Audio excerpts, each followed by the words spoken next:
एखाद्या जातीला असं एस-सी, एस-टीमध्ये टाकून जर राजकारण करण्याचा प्रयत्न केला आपल्या फायद्यासाठी, तर ते धोकादायक ठरू शकेल.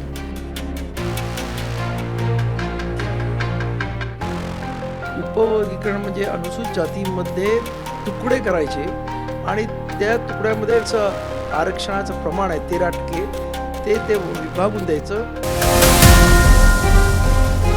या उपवर्गीकरणामुळं आंबेडकरी समाजाला 15-20 वर्ष नोकऱ्या मिळणार नाहीत अशी परिस्थिती आहे.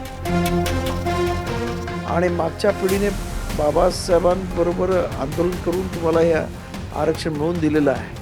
तुम्हाला जर हे आरक्षण वाचवायचं असेल आणि तुमच्या पुढच्या पिढीचं भवितव्य जर खऱ्या अर्थानं उज्ज्वल करायचं असेल, 30 तारखेला सर्व जाती धर्माच्या लोकांनी म्हणजे अनुसूचित जातीमधल्या पूर्ण ताकदीनिशी आपल्या कुटुंबासहित उतरा.